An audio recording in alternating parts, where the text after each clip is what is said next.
Good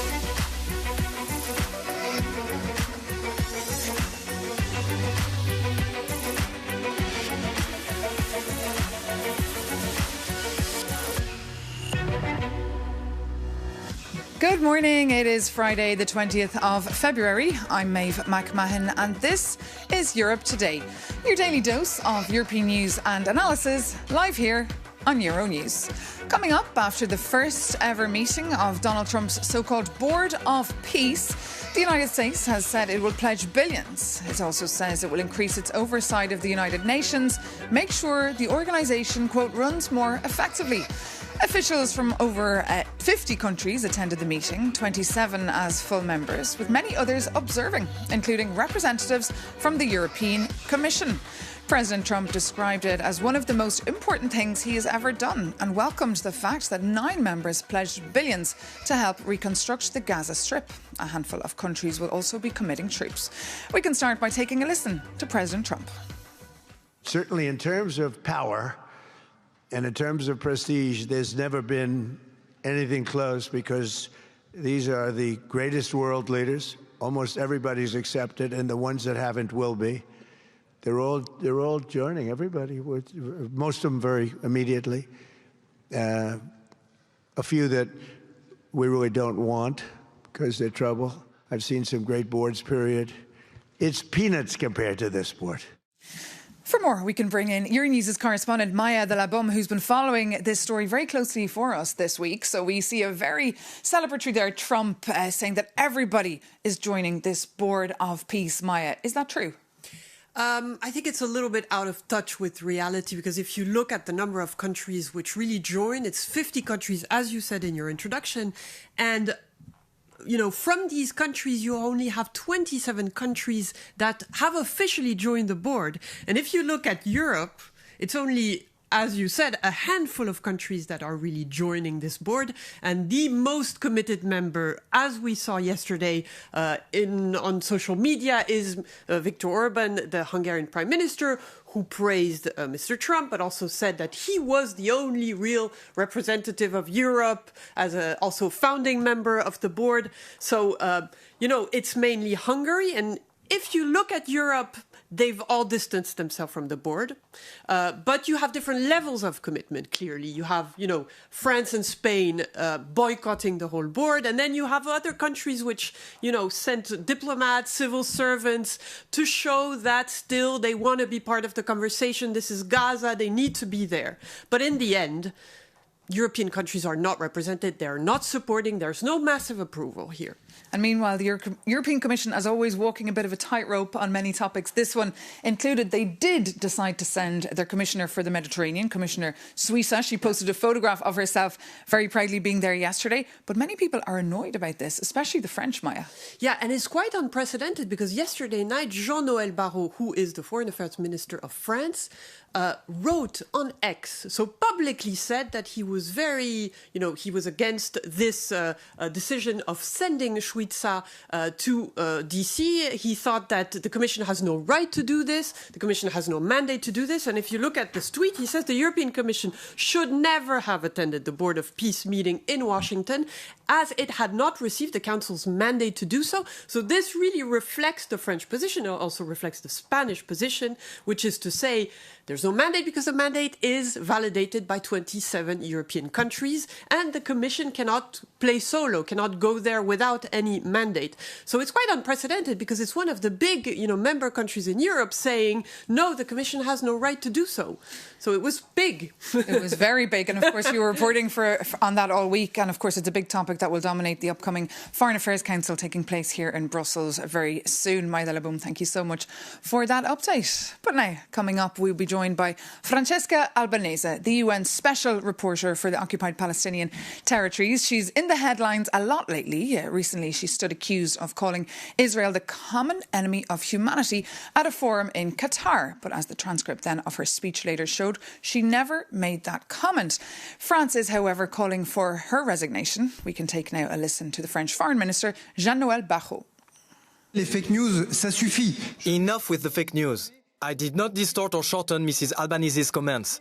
I simply condemn them because they are reprehensible and add to a long list of provocations such as the justification of the 7th of October, the worst anti-Semitic massacre in our history since the Holocaust, in which 51 of our compatriots lost their lives. So yes, I said that these repeated provocations mean that she should have the dignity to resign. D'avoir la dignité de démissionner. So Francesca Albanese, thank you so much for joining us this morning on Europe Today here on Euronews. Thank you for having me. So you were listening there to Jean-Noël Barrot. How do you respond to the fact that the Foreign Minister of France is saying that you're not fit for the job? It's his opinion. It's the French diplomacy's opinion. And I keep on asking them to respond to the content of my reports. It's already ludicrous that the French Minister of Foreign Affairs accuses me for something I never said, and then is scratching the barrel in order to give his anger a meaning. And so he says, yeah, she didn't say that, but she's untenable anyway. But again, let's not make it about me. I've prepared and submitted to the UN 7 reports which are damning, and also for France as a state and for some of French businesses. This is what his country, his governments needs to respond to. And the fact that they had more scrutiny over something I didn't say, that over the practices of a state accused of war crimes, crimes against humanity and genocide is telling. But you've discussed the idea of the system. What do you mean? What is this system that you're criticising? Oh, absolutely. But this is what I've documented in my last report and so in the economy of genocide, economy of occupation report, I said Israel would have not been able to replace the Palestinians as it did in the occupied Palestinian territory, hadn't it been for a network of private actor, businesses, and even universities, research centers, banks, pension funds, etc. And then in the next report, I documented 62 states, among whom France, who have provided political, strategic, military support to Israel, so as while it was committing crimes against the Palestinians. And this is the system. Impunity, as the High Commissioner for Human Rights says, kills. But you've said it's not about you, but we're reading more about you than about these documents. And Jean-Noël Barrot, the foreign minister of a very important country, has said he's lost the confidence in you. Do you plan to resign?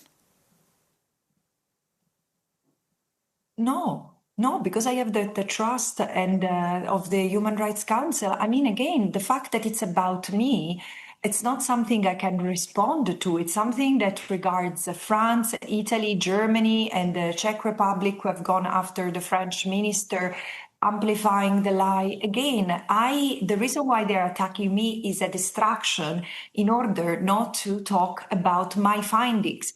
So convenient, but also so hypocritical. And meanwhile, we've heard from the likes of Marco Rubio saying that the UN is obsolete. What is your view here?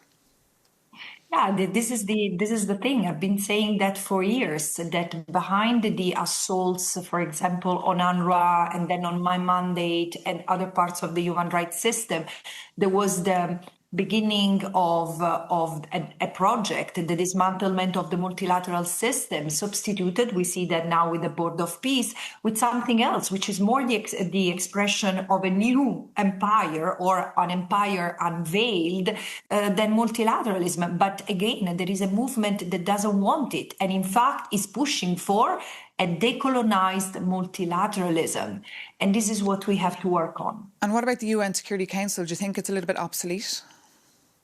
Well, I think that there are parts of the UN Security Council that are obsolete. One for all is the veto power. The veto power reflects the world order of the past century. We need the decolonized multilateralism where each state has one vote.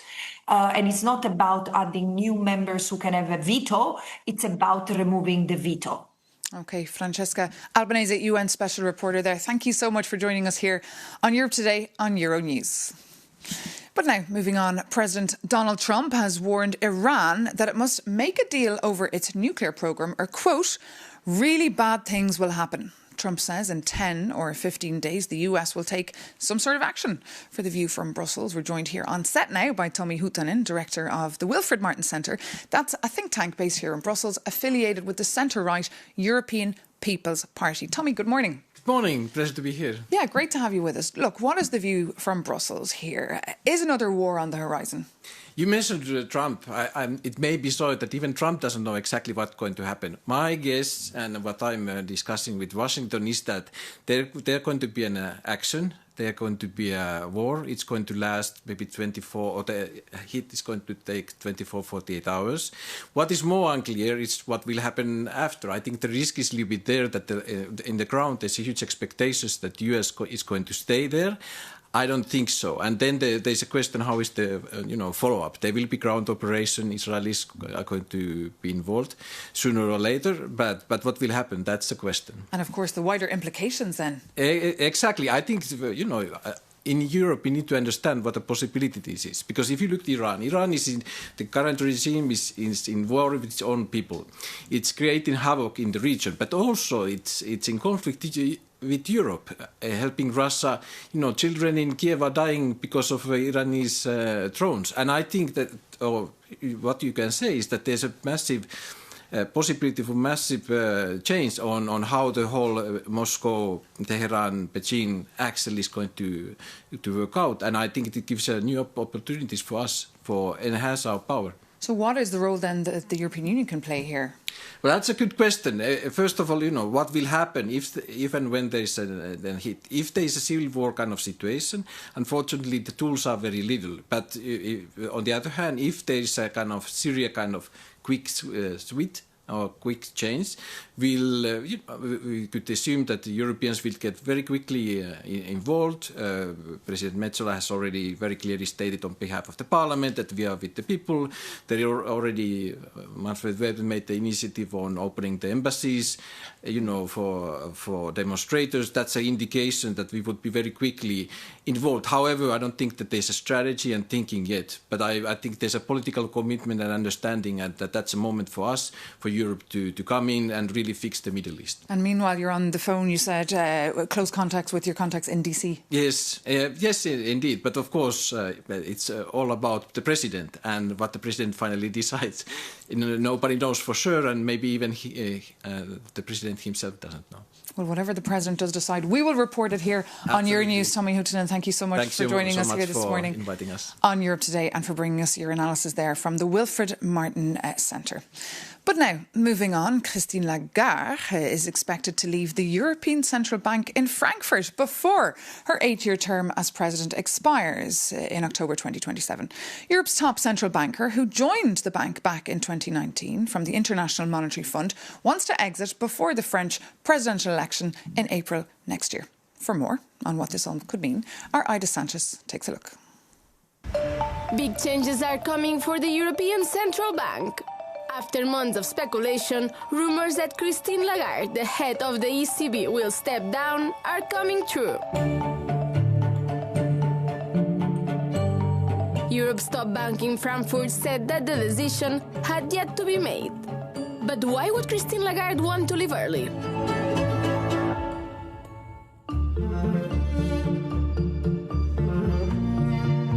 Reports suggest that a possible goodbye would leave room to French President Emmanuel Macron and German Chancellor Friedrich Merz to choose a successor before the French presidential elections.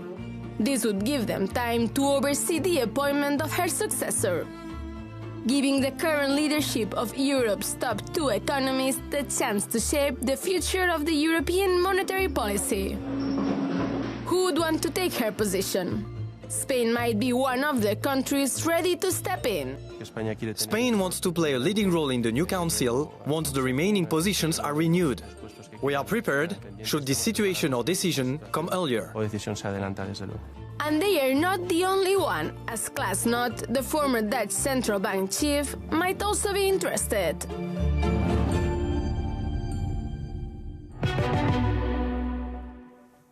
Ida Sanchez reporting there. And for more, of course, on what that could mean for the future of the EU institutions and who will run them, do take a look at our reporting on Euronews.com. But for now, a story that everybody is talking about. Andrew Mountbatten Windsor, the former British prince and brother of King Charles, has been photographed on his way home after spending some 12 hours being questioned by police in Norfolk yesterday. Andrew was arrested on suspicion of misconduct in public office. For more on this major scandal facing the royal family, we can bring in our culture editor, our very own Tokes Salako. Good morning, Tokes. Great to have you with us here this morning. Look, this is a huge scandal, Tokes. Just bring us up to speed on the latest. It is a huge scandal, as you rightly said, Maeve. It's sent shockwaves across the UK, which, let's face it, is used to hearing about scandals from the royal family, but also anything that happens there sends shockwaves across the rest of the world. The latest is, as you said, that Prince Andrew was released late last night. It was roughly around 12 hours after his arrest. No charges have been made regarding that, the suspicion of misconduct in public office. And the raid that took place at his Berkshire home is still continuing 24 hours after. That's at the Royal Lodge on the Windsor estate, of course, but it's not the search which was taking place at his current home. Hopefully viewers can stay with me at the Sandringham estate in Norfolk, where he was arrested. That search is ended. But we don't know what's going to come from those searches. Of course, we do know that police have been looking for papers in relation to his former role as the UK trade envoy, a role that he had for roughly around 5 or 6 years. And we should make it clear, of course, that Andrew Mountbatten Windsor has consistently denied any wrongdoing in relation to Jeffrey Epstein, the disgraced financier and convicted sex offender. What we also understand now is that the King, neither the King nor Buckingham Palace had any knowledge of the arrest before the raid. However, the Home Secretary was informed by the National Police Chiefs Council, which has issued a statement as well this morning saying that it was in line with routine practice. It alerted its operational colleagues. No word yet from number 10, though, some might say, perhaps surprisingly. But unsurprisingly, Donald Trump has had a few words to say. He's described it as a very sad thing, adding that it's a shame as US lawmakers and survivors in the US, of course, are still calling for justice. And interesting, Tokes, you mentioned it took the royal family by surprise there. I mean, what does this all mean for the monarchy, who are much loved in the UK? They are still much loved despite their crisis. I mean, often in these situations we talk about, what must the mood music be like? And I would imagine perhaps in Buckingham Palace there might be a mix between sort of, embarrassment by madness or he ain't heavy, he's my brother. We read, of course, some of you would have seen the statement from King Charles yesterday, making it clear that no one is above the law. He called for the law and the investigation to be carried out. Interestingly, though, as I mentioned, there's been no real statement from number 10, but Sir Keir Starmer did appear on television yesterday, roughly around the same time as Andrew Mountbatten was being arrested, but it wasn't reported at that time. And he also made it clear that in the eventual possibility of action being taken against Andrew, that no one would be above the law. But make no mistake, even though charges haven't been issued yet, this is an enormous crisis for the royal family and as well for the monarchy. I don't think there's been actually an arrest in the royal family. They've had some good behaviour for nigh on about 500 or 600 years now. I think the last one was in 1605. Princess Anne was perhaps the last royal member to actually have been charged when she had a conviction for her dog biting somebody. But seeing as he's 8th in line to the throne, it could be a crisis. Tokes Salako, thank you so much for that live update there on a story that is extremely embarrassing, of course, for the royal family. But that does bring this edition of Europe Today to an end. Thank you so much for your company. As always, more news and analysis, you know where to go. It's Euronews.com. Take care and see you very soon here on Euronews.